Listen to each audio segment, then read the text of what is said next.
Olá, bem-vindos ao canal do Professor Jean. Hoje eu vou resolver uma questão da escola naval, uma questão sobre funções e o conceito de imagem de uma função.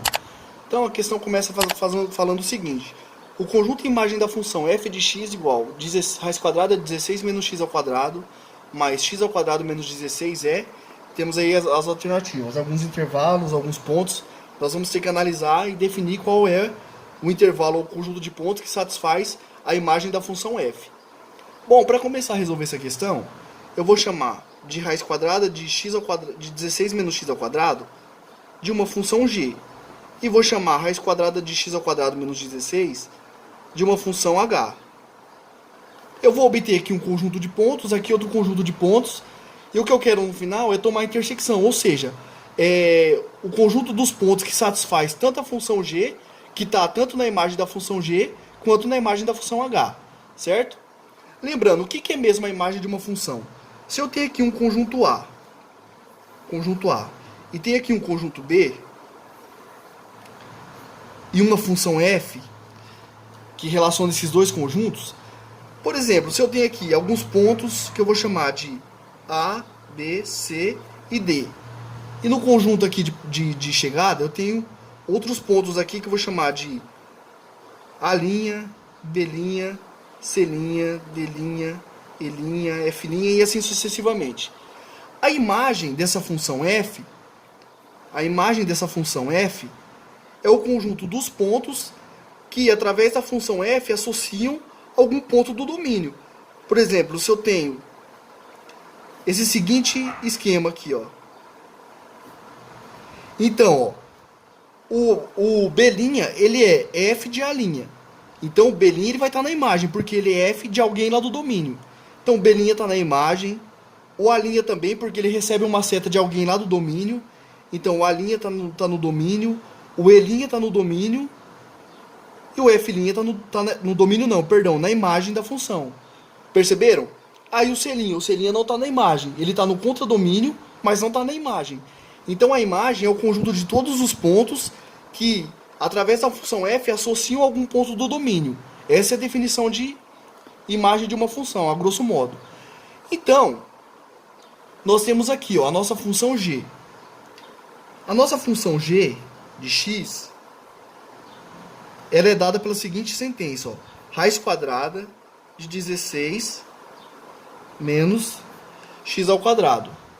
Nós sabemos que a raiz quadrada de um número real, ela tem que ser sempre maior ou igual a zero. Então a imagem da função g vai ser o conjunto de todos os pontos onde 16 menos x ao quadrado vai ser maior ou igual a zero, concorda? Então isso aqui implica que 16 menos x ao quadrado tem que ser maior ou igual a zero. Analisando essa inequação, nós vamos ter o seguinte, ó. Nós vamos ter uma parábola onde a concavidade é voltada para baixo porque o coeficiente que multiplica o x ao quadrado é negativo. Então nós vamos ter uma parábola mais ou menos assim, ó. Não ficou bom, mas dá para compreender. Nós vamos ter uma parábola mais ou menos assim, ó. Quem são as raízes dessa equação?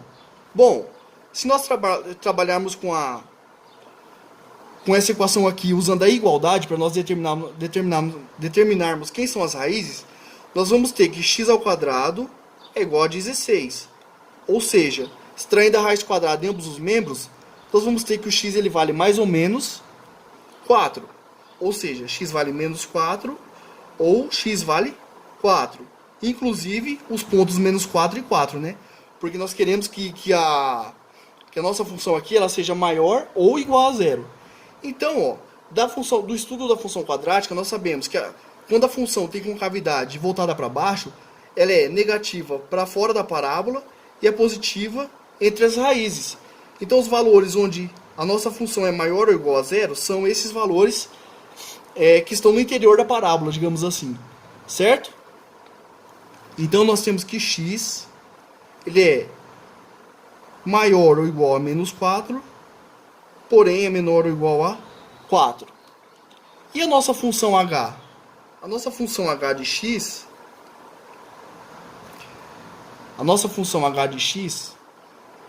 ela é dada por raiz quadrada de x ao quadrado menos 16.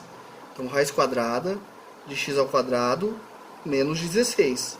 Novamente, isso aqui eu sei que tem que ser maior ou igual a zero, porque é um número que está dentro de uma raiz cujo índice é par. Então, isso aqui tem que ser maior ou igual a zero para que x seja real. Certo? Então, nós temos o seguinte, ó. Novamente, para que isso seja maior ou igual a zero, x ao quadrado menos 16 tem que ser maior ou igual a zero. E novamente nós vamos fazer um estudo da função. Porém, dessa vez, como o coeficiente que multiplica o x ao quadrado é positivo, a nossa concavidade ela tem a boca voltada para cima, onde as raízes também são menos 4 e 4. Só que agora ela é negativa aqui, ou aqui embaixo, né? Nós podemos colocar. Ela é negativa aqui e é positiva aqui. Então, como nós queremos que seja maior ou igual a zero, vai ser nesse intervalo aqui, ó. Ou aqui, ou aqui. Então, nós temos que o x ele é menor ou igual a menos 4, ou o x é maior ou igual a 4. Tudo bem. Analisamos os domínios aqui da nossa função, para saber onde que a imagem da função vai ser maior ou igual a zero, que é o que nós queremos. Bom, se nós fizermos a intersecção desses dois conjuntos, bom, a parábola ela é positiva no primeiro caso entre as raízes, e no segundo caso ela é positiva para fora das raízes.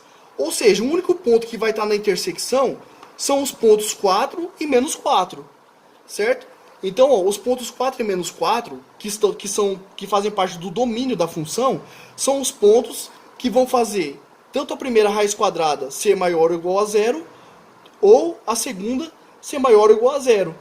Então, como os únicos pontos da intersecção, eu vou colocar assim, a intersecção é formada pelos pontos menos 4 e 4, isso aqui implica que a imagem da função f, que eu construí como sendo a soma de duas funções, ela vai ser apenas o conjunto zero, formado pelo número zero. Por quê? Porque como na intersecção só tem os pontos menos 4 e 4, se eu jogar menos 4 e 4 nas duas funções, tanto a função g ela vai zerar, quanto a função h vai zerar. Como não tem mais nenhum outro ponto no domínio que eu possa trabalhar, o conjunto imagem é formado apenas pelo número zero. O que nos dá como alternativa certa, alternativa letra C, 0. Beleza? Espero que tenha ficado claro. Espero que eu tenha contribuído com os estudos de vocês. É isso aí. Até a próxima. Espero que vocês continuem acompanhando o canal aí. Beleza? Valeu, até a próxima.